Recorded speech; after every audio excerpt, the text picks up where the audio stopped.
Okay, the hour 6 p.m. has arrived. Call to order this regular meeting of the Finance Organization and Personnel Committee. This meeting is being broadcast live on the City of Keene YouTube channel and channel 1302. The video is also streamed on the city's website and is posted on the website by the end of the next business day, barring any technical difficulties. Copies of the printed agenda are available in the wall pockets just as you enter these rooms. The public and other city councilors will be recognized to ask questions and make comments on the agenda item under discussion. After being recognized, all remarks are to be made through the chair. I will not recognize an individual a second time until everyone who wishes has had a chance to speak.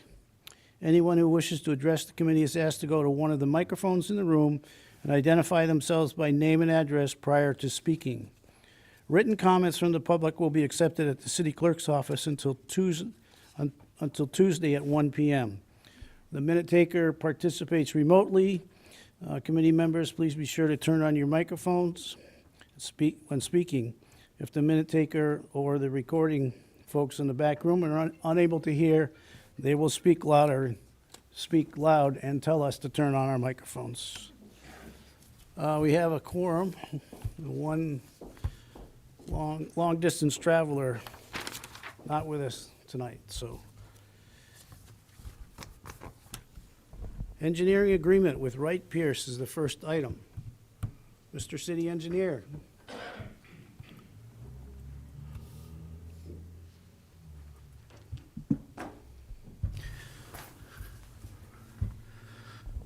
Thank you, Mr. Chair. For the record, Brian Roth, City Engineer. For your first agenda item tonight is an engineering agreement with Wright Pierce for the final design of the bypass sewer force main for the Martel Court Pump Station. Some history on this project. In July 2023, the Martel Court Pump Station's effluent night gate experienced a pretty catastrophic failure. It's temporarily repaired by city staff to keep the pump station and force main in operation. This is a critical piece of infrastructure for the sewer system and the city overall.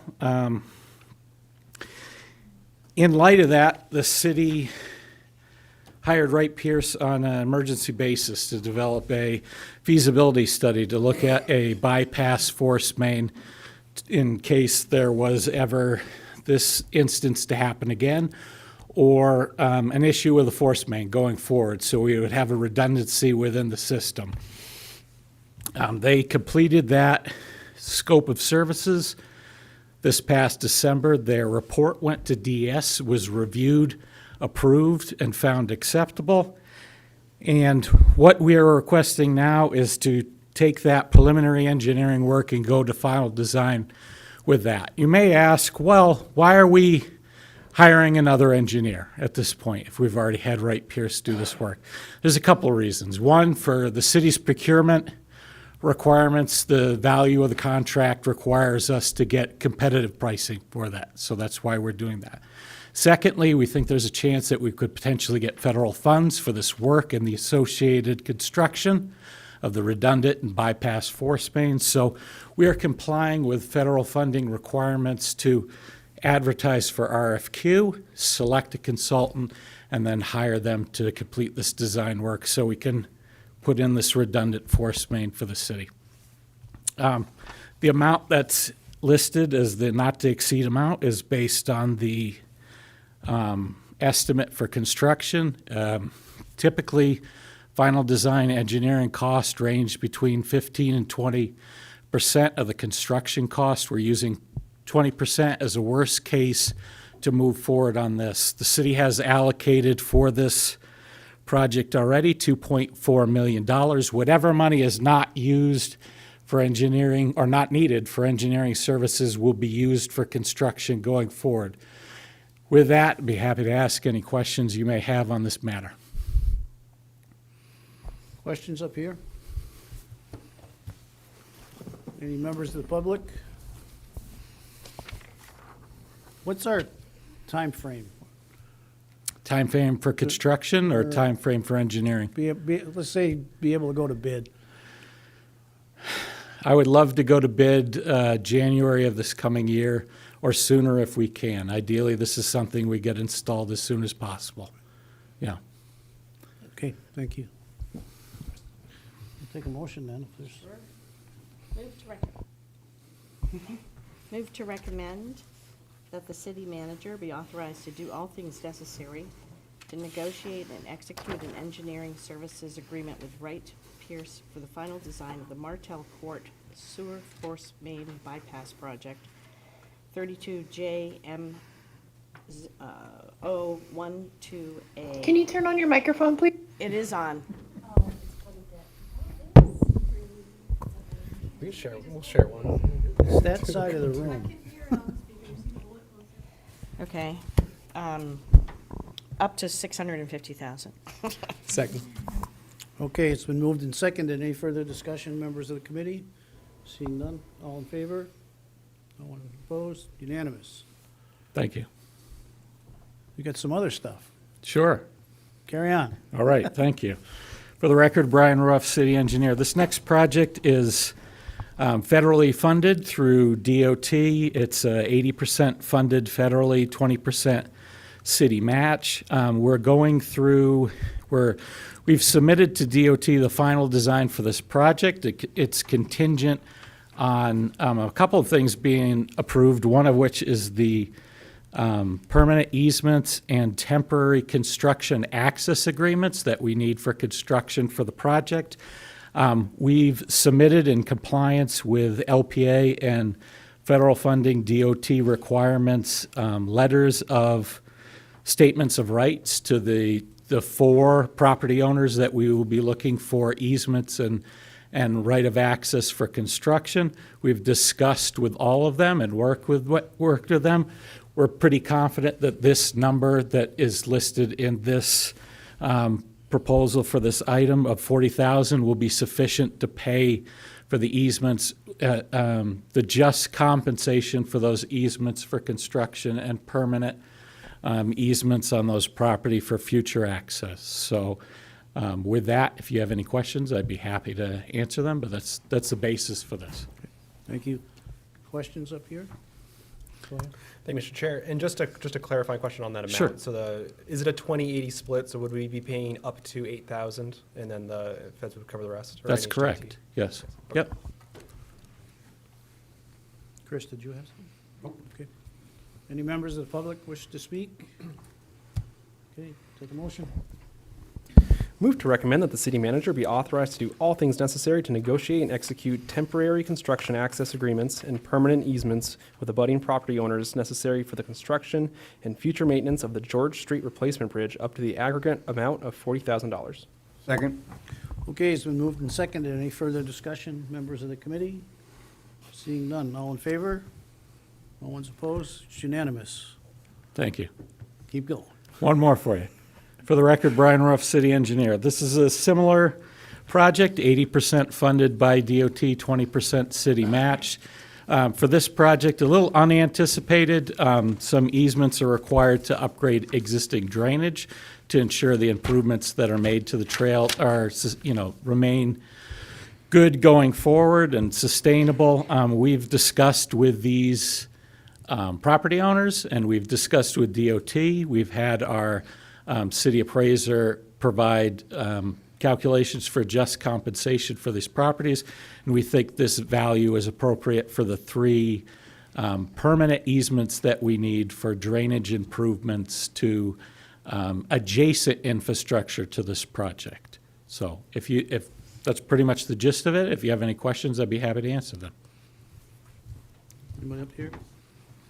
Members of the public? So when you say Marlborough Street, just so everybody knows, this is at the far end. This is almost to the bypass, correct? It's Marlborough Street just due east of Eastern Ave. So Okay. those properties there abutting the Transportation Heritage Trail property. Okay, thank you. Take a motion. Move to recommend that the city manager be authorized to do all things necessary negotiate and execute permanent easements with abutting property owners necessary for the construction and future maintenance of the Transportation Heritage Trail THP Phase 1 project up to the amount of $10,000. Second. Okay, it's been moved and seconded. Any further discussions, members of the committee? Seeing none. All in favor? No one's opposed? It's unanimous. Thank you. Thank you. Legislative discussions. Whoa.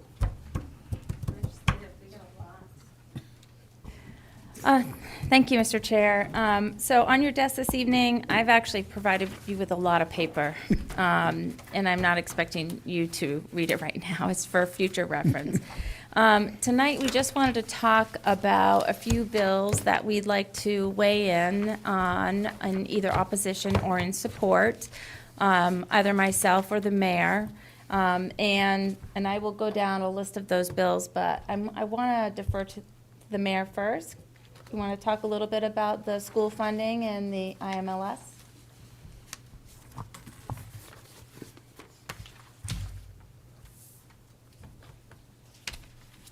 I gave them your letter on it.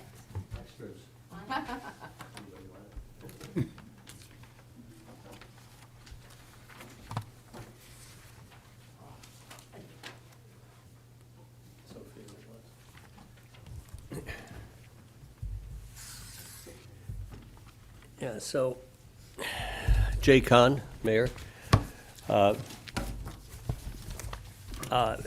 So there is House Bill 675, and it is a bill that proposes to limit the amount of funds that a local school board can raise through property taxes by placing a cap on the amount of increase based on 5-year average of a consumer price index. Not only is that bill it has passed the House, but the House has sent that language to the Finance Committee that has embedded it within House Bill 2. To remind you about House Bill 1 and 2, House Bill 1 appropriates the money. House Bill 2 is the trailer bill into which legislative language is added, and that's what's happened with this bill. So while it may seem someone might question, why would a city want to assert its concern with something that is of concern primarily to school boards? And in part, it is that if the legislature believes it can place caps on school funding, it's a very small step to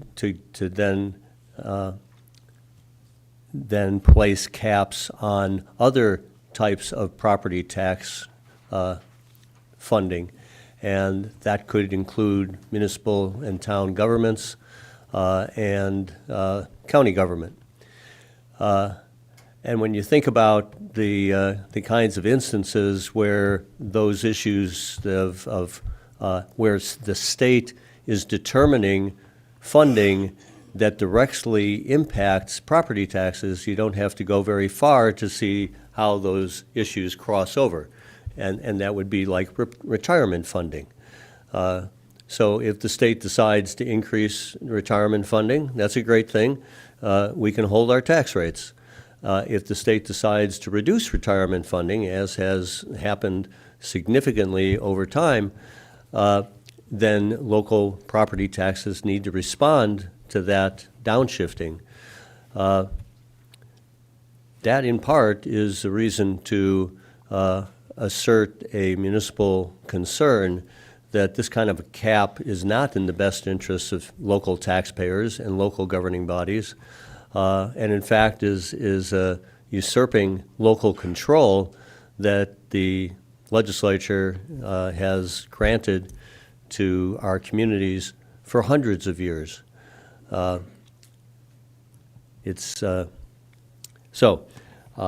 think the letter explains itself. I hope to share this. If this is something that you are interested in, me and our city government taking a position on this bill, I will then share that with the other mayors on Monday when we have a conference call and try to push this letter to them, seeking their support. We've done 2 other letters in support with each other so far this year.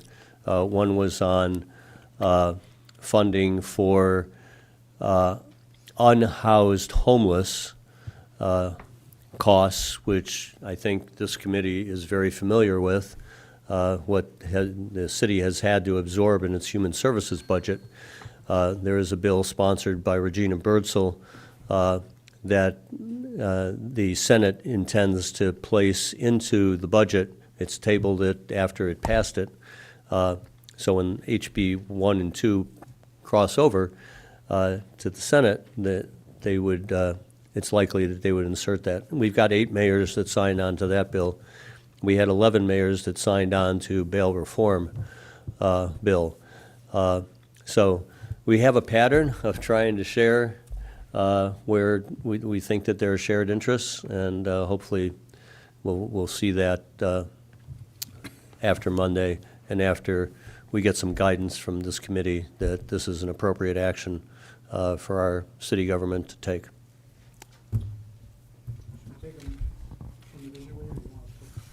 I have a motion for the whole thing, because, and I'm not going to go into a ton of detail because I actively either support or oppose legislation all the time. But the mayor wanted to draft a letter on this school funding issue in particular, and also on the IMLS funding from the federal government and how it impacts the library. And so he wanted to talk about those 2 things, and I thought, well, while we're doing that, I'm going to talk about a few others that are quite concerning.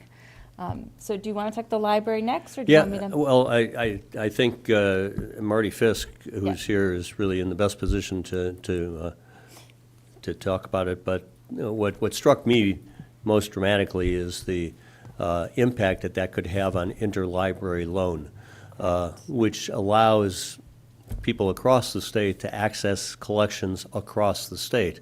It saves a lot of money. It puts information and texts in front of us, particularly on historic texts. And I think it's really penny wise and pound foolish for the federal government to not continue that kind of funding so that the state library could continue to wield those resources around the state.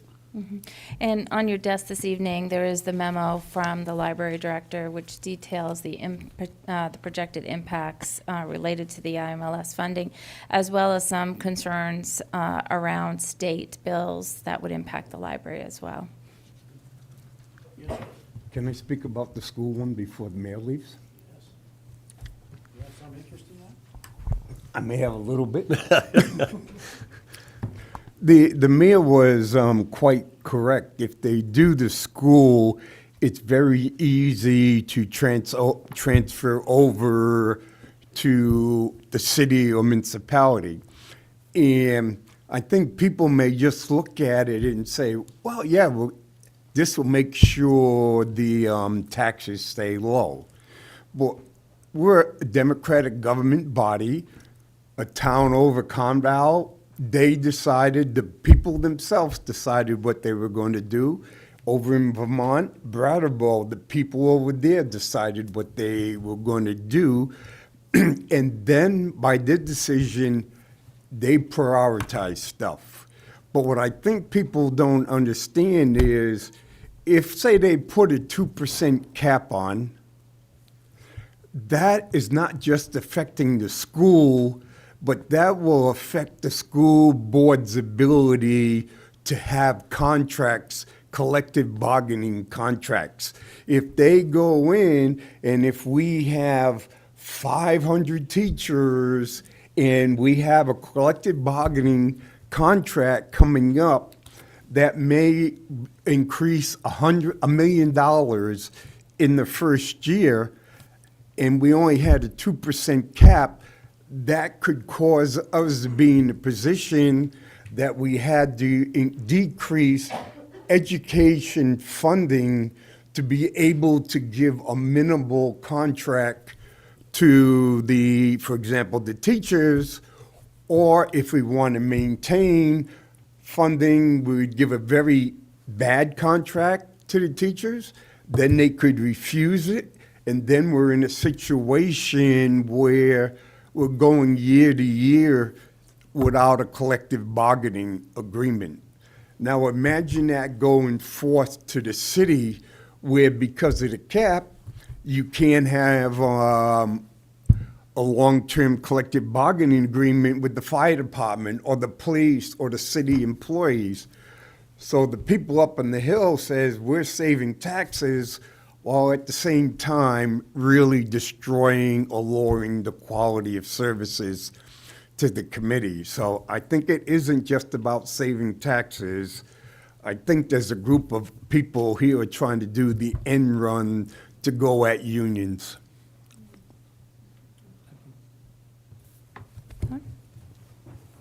It's all good. So next, I wanted to talk about Senate Bill 297. I put a lot of information on your desk communications coming from our health insurance provider, Health Trust.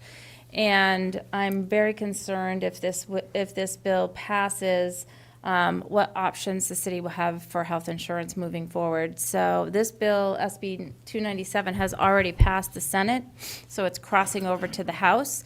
And I'll just remind you that we do have a legislative meeting coming up with our delegation next month, and we'll continue to monitor the bills that either get killed or that are crossing over to be able to focus on them. And this is definitely one because we have received communication from Health Trust that if this passes, that they will be shutting down their doors and they will be phasing us out. And so Health Trust is a risk pool. And we've been with the Health Trust, and there's many, many towns, cities, counties that are getting their health insurance through the Health Trust. There's another risk pool, interlocal government. That's another source that towns and cities get their health insurance from. But there's really not a lot of other options. And to be honest, there's been a long-standing battle between the Secretary of State's office and the Health Trust and NHMA. So back many years ago, Health Trust was combined with NHMA, and there was a feud going on. Health Trust is now separate from NHMA, but this bill is definitely directed at them, and it's coming from the Secretary of State's office. So I'm very concerned about that. I'm concerned what that will mean to our cost of health insurance, which is one of the largest costs of our employee benefits, what that will mean in terms of transitioning employees in a very short amount of time, and what that will mean to their benefits moving forward. The way that this is structured in Senate Bill 297, it would require towns, municipalities, and counties to take on the risk. So right now, these risk pools are taking on the risk. So 1 year, the cost may come in higher for a pool, and then the next year it may come in lower, and it evens out overall. But this would require the towns, the cities themselves, to actually create reserves and take on the risk should the cost go up or the cost go down. And so it's extremely worrisome, and it's something that we are going to oppose. And hopefully we can get your support and also putting some weight behind that opposition. And this bill did get killed or indefinitely postponed yesterday, but it was aimed at NHMA, and it comes back every year, and it's been coming back for I don't know how many years.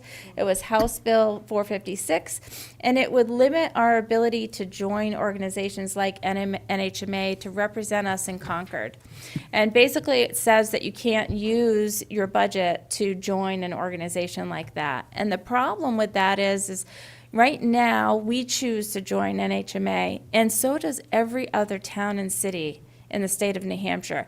And that makes our voice much louder than just the city of Keene going to Concord. And it's been frustrating for lawmakers because some of the bills that they've been put forward has been opposed by NHMA. And so we see this bill come back year after year. It's been, right now, it seems like it's off the table, but I expect it will be back next year. There's also been a couple of bills, one that would help us and one that would hurt us, related to ambulance billing. And we're going to talk about the fire department and ambulance tonight, and revenues and the strain that we're currently under. One bill that we oppose is House Bill 316. It came out as ought to pass yesterday. And it would eliminate balance billing for ambulance services and sets the reimbursement rate for non-Medicare, Medicaid health insurance carriers at approximately 200% of Medicare reimbursement. We're at 250 right now, so that means it would go backwards. That would be a reduction in revenue.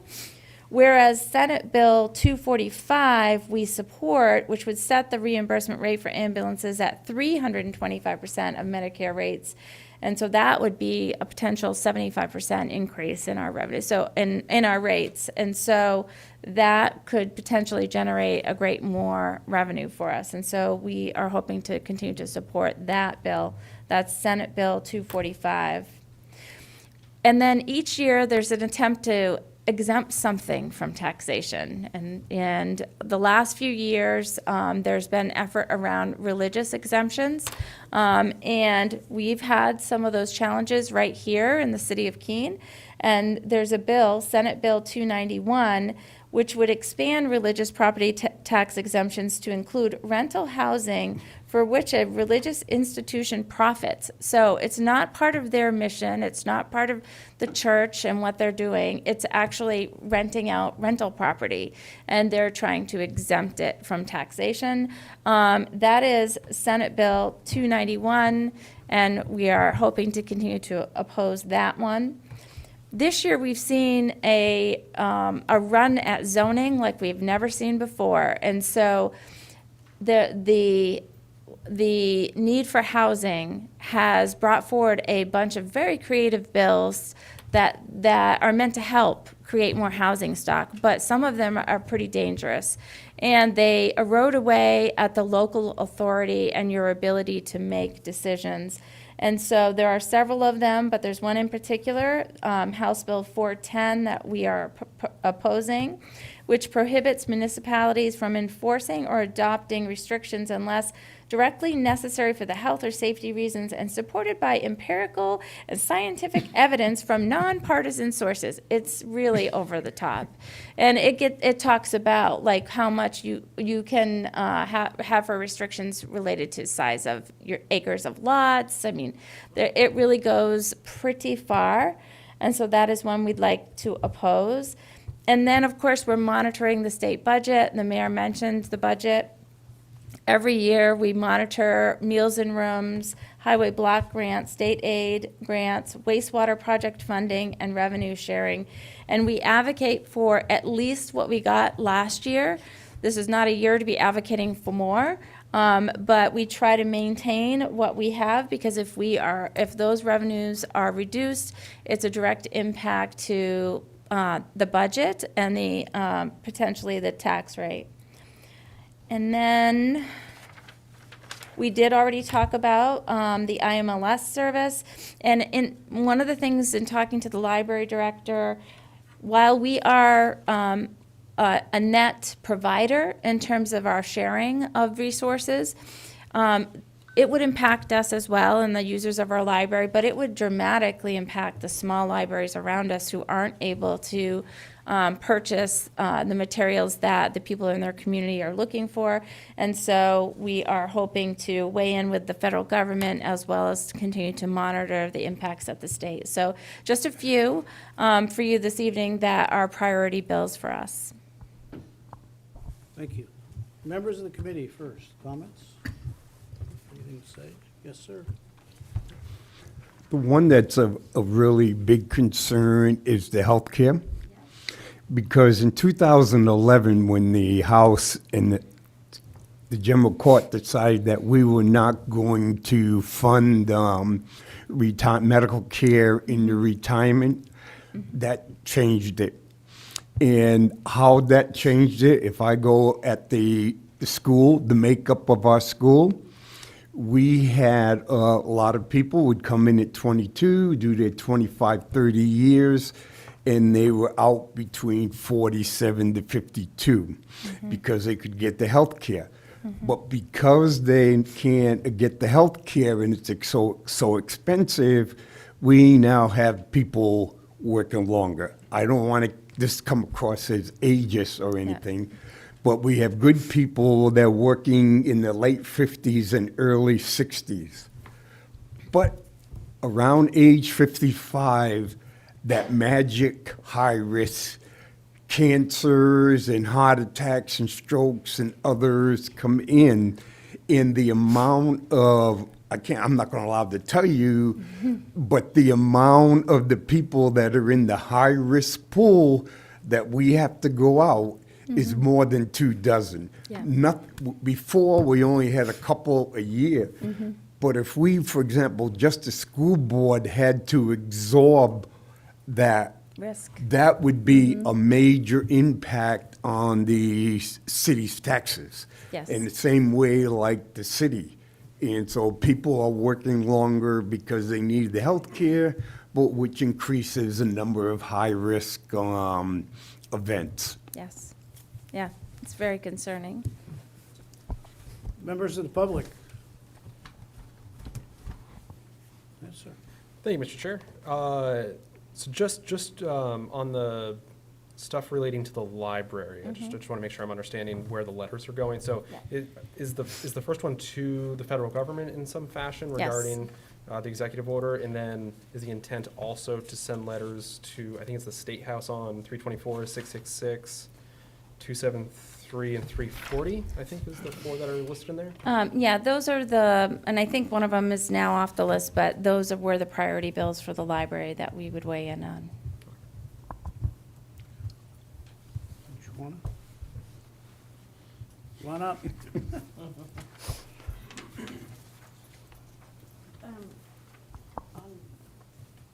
Just point of order. So the library director is talking about number 5. Do we need to make the motion for number 4? Well, she's talking about the good work of the state, the Okay. bad work of the state. I want to be Right. positive. Marty Fisk, Public Library Director. I thought it was going to be wrapped into the next. No, this is just regarding IMLS and the bills that are before the state. So, yeah, the IMLS funding is a really major impact. The costs for interlibrary loan service alone, I'm not sure, without IMLS funding, even if we were to be able to raise our postage budget by $13,000 next year, I still don't think we would be able to have interlibrary service in the state of New Hampshire, because the IMLS funding pays over $300,000 just to run the catalog system that all of the libraries in the state use. That's an annual fee. There's another fee of $145,000 that is paid with IMLS funding that allows us to join the nationwide interlibrary loan system. And then there's the cost that we would have to absorb in postage. So we'd be talking about $500,000 that would have to be somehow distributed across all of the libraries in the state in order to get interlibrary loan service restarted, and that would probably take a year or two. Then there's all of the grants that are received. The library alone has received close to $300,000 in grants between 2019 and 2022. These grants are really important, especially when there's construction and other sorts of things that are going on in these smaller libraries. Talking Books that supports people with disabilities, particularly visual disabilities. These are the only materials that some of these people who are often homebound are able to access. And that's directly done through the IMLS, and the state libraries help out with that. Downloadable materials would also disappear. The library cannot afford the system that is a pay-per-use system, which is the only other system we have. Currently, downloadable materials is about a quarter to a third of our annual circulations, and it gets higher every year. So without the IMLS funding that pay for its platform, all of that would probably disappear as well. It's a very, very significant. So if the council would agree to write to the federal government in support of rescinding the executive order, I would be most grateful. Thank you. Anyone else? Are we ready for a motion here? Who's it? Move to recommend that the city manager and/or mayor write letters weighing in on behalf of the city on the various bills discussed this evening. Second. Okay, it's been moved and seconded. Any further discussion amongst the committee? Seeing none, all in favor? No one's opposed, it's unanimous. Thank you. So now, we're back to the library and funding. Should have just stayed in the front row. Thank you. Okay. So the library has a shortfall in the part-time personnel budget. This shortfall actually occurred last year, but it was absorbed because we had so many full-time positions open last year that we ended up actually with a personnel budget balance. So it was not really brought to our attention last year because we thought it was being made up for because of the extra need for help during our time when we had full-time staff absence. We discovered this before the end of the first quarter and implemented cost-saving steps immediately. We left a 16-hour position open. It's not been filled. We reduced and trimmed as many part-time hours as we could so that we could still manage all of our public desk hours that we need to. We have reassigned a lot of duties to our full-time staff and to our qualified part-time staff who work a standard 32-hour week. I am now working an average of 5 hours a week on reference desks and circulation desks. Our assistant director last week worked over 17 hours on circulation and reference desks. Our our head of youth and community services is doing a similar amount of work. It's not cost effective. You have your highest paid people working essentially the jobs that are among the lowest paid in the library.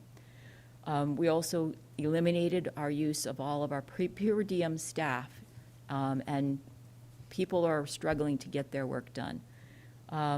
We had utilized a rollover from the leftover fund balance from personnel last year of $26,932. So between, with all of the cost cutting that we did, we managed to reduce the overage by a quarter to a third, plus the fund balance. But we still have a shortfall of just under $47,000. And what would it look like if we tried to zero out in order to make a even budget on our personnel line? Because this is the first year we've had full staffing. We've had open positions for a number of years as people retired. We would have to lay off 12 part-time staff. That would equal 40% of our weekly hours that we have at the library, and we would have to reduce another part-time position by 27%. So this is very significant. There is money that the Public Works Department is not able to use because of internal positions that were open there. And I'm asking for your help in allowing the city manager to transfer those funds to the library. Yeah, so we are asking your support to be able to do this. While the budgets are bottom line budgets and the overall budget is a bottom line budget, the wages are separated. And so I don't have the ability to transfer from wage lines, from one department to the next. But I have identified in the Public Works Department sufficient wages to cover this. And so I'd like to be able to use wages from winter operations and Public Works. And I've talked to the Public Works Director about this, and he is supportive of it, so that we could cover this overage for the remainder of this fiscal year and avoid any additional cuts and layoffs to the library. Yes, sir. Thank you, Mr. Chair. And I just want to thank the department, too, for the detailed outline and everything that was done to kind of help out with this deficit. Just looking ahead, I know the budget season's coming up. So is this more of a one-time, we were over the budget, or are we expecting to see an increase in the budget to account for this going forward as well? Yeah, no, this is a substantial increase in the part-time budget line going forward. And I have just completed the meetings with all of the department, and there's a significant adjustment, over $100,000 in part-time wages, in order to fund all of the different positions in the department. So this is a Band-Aid to the end of the fiscal year while we continue to go through the budget process, and the council has the opportunity to make those decisions.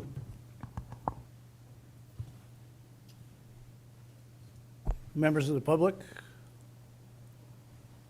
All right. Motion, please. Move to recommend that the city manager be authorized to allocate $47,000 from the FY25 Public Works Winter Operations wage lines to the FY25 Library part-time wage-related accounts. Second. Okay, it's been moved and seconded. Any further discussion amongst the committee? Seeing none. All in favor? No one's opposed. It's unanimous. Thank you. Counselors.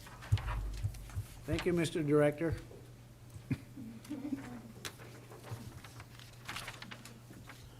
All right.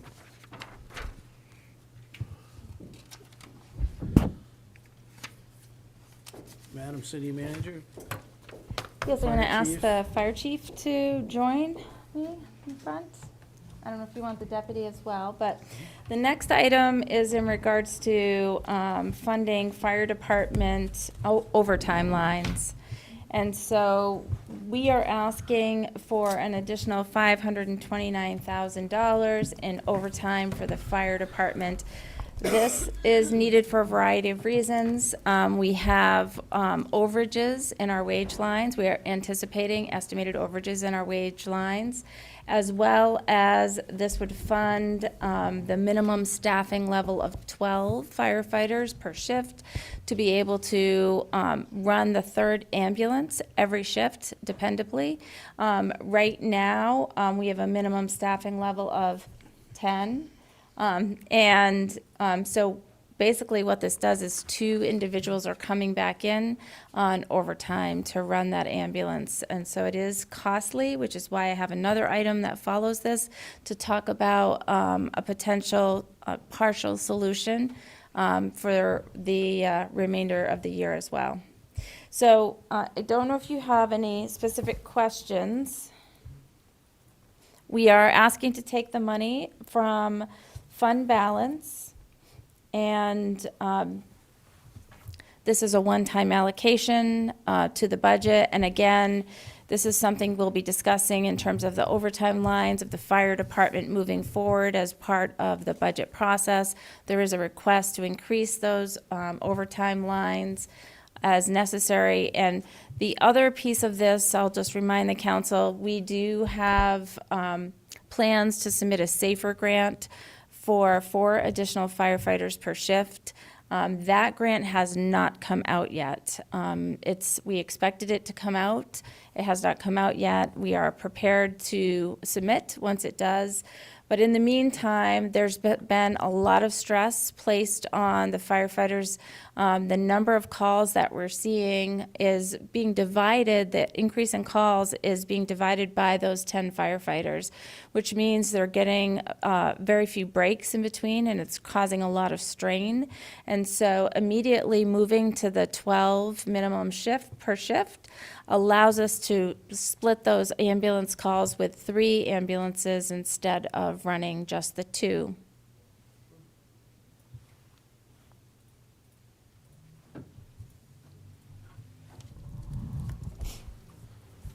Before we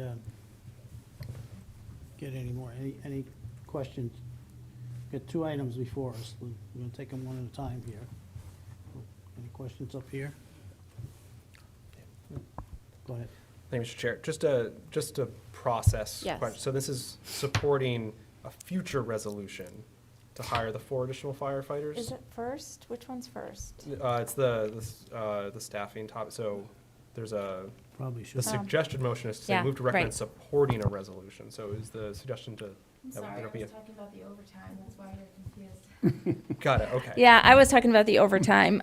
You're right. The first one is the staffing. So the first one is to support a resolution, and similar to what you have on your agenda tonight. So the next item is the overtime allocation. A resolution will be drafted, it would be referred to the full city council, and then they would refer it back to you again. And then you would make a recommendation on that resolution, which then would go back to the full city council for a vote. So this first one, in regards to fire department staffing and adding 4 firefighters, 1 per shift, is the start of what would then be a resolution that would be on the council's next agenda. The next item, which is related to the overtime, sorry about that confusion, is you've already seen this resolution. It was on your council agenda. It was referred from council to you. And so tonight, we'll be looking for action on the resolution, which then will go back for a full vote to the city council. So I would like to talk just a little bit more about the staffing one. So we are anticipating we will apply for the SAFER grant, but you can see from the numbers in terms of overtime what it costs us to keep a minimum staffing level of 12.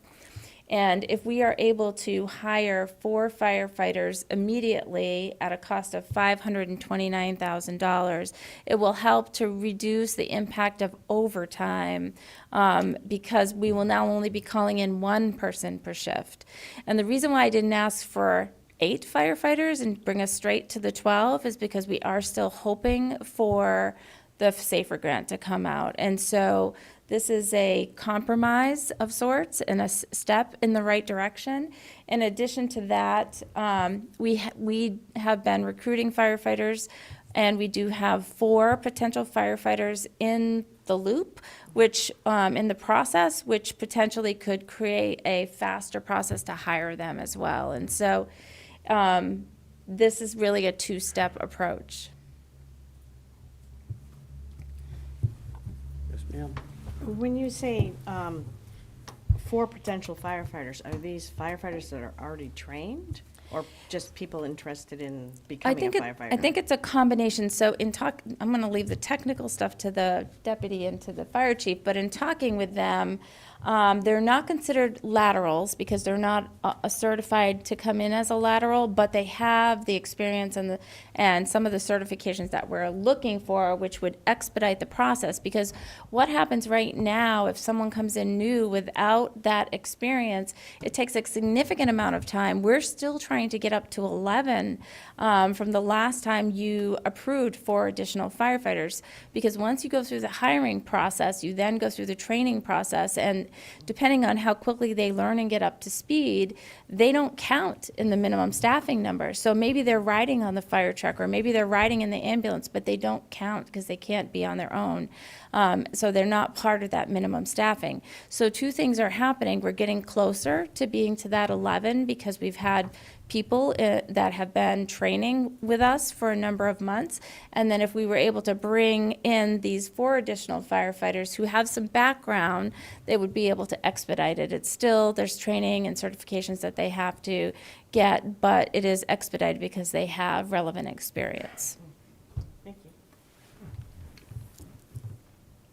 You fellas got some more to add before we get any other questions? Let's make sure my brain's working here. Yeah. We're talking 529,000 for the Yes. balance of the year. This is my fault. I confused you. $529,000 is the cost to buy, it's the cost to hire, thank you, 4 additional firefighters for a year. That will not be the cost for the remainder of this fiscal year, but I wanted you to know how much a whole year does in fact cost. Your first year in that first resolution will only be for a portion, so we probably, I don't know maybe we'll get them up and running and hired and have a couple months left in the end of the fiscal year. It'll be a small portion in that first year, but the following year, it's that 529,000. Which is an anticipation that you'll include it in the budget proposal. Correct. Okay, sounds good. Members of the public?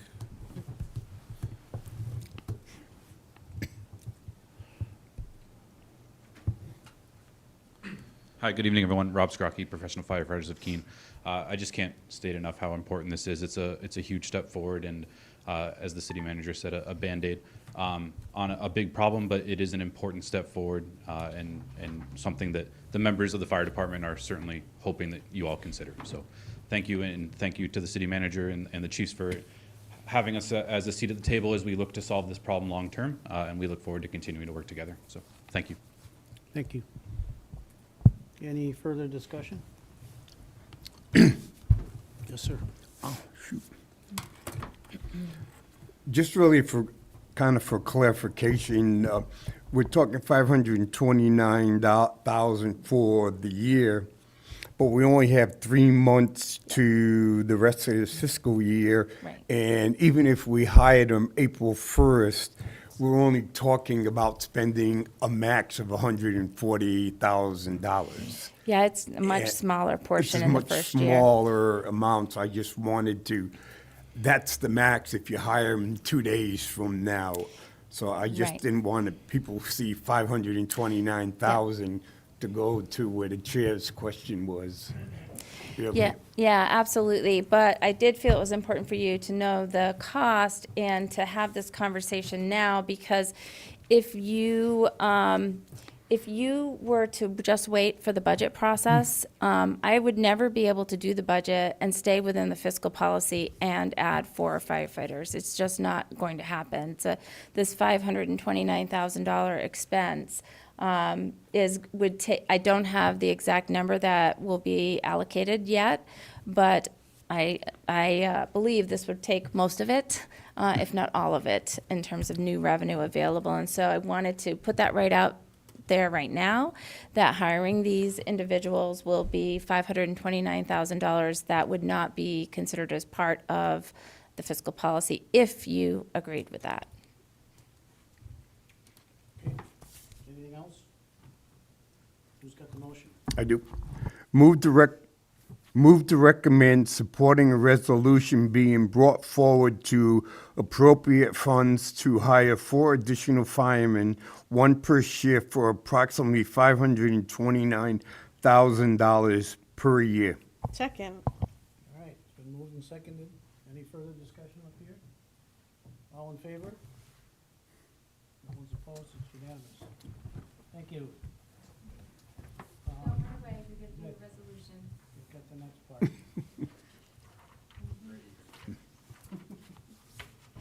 So the next one is in fact the resolution for the overtime funding through the remainder of the year. And as I stated earlier, this is where we're estimating all of our wage lines in the fire department to be currently in terms of where they will be over between now and the end of the fiscal year, plus supporting the 12 minimum manning for the third ambulance from now until the end of the fiscal year.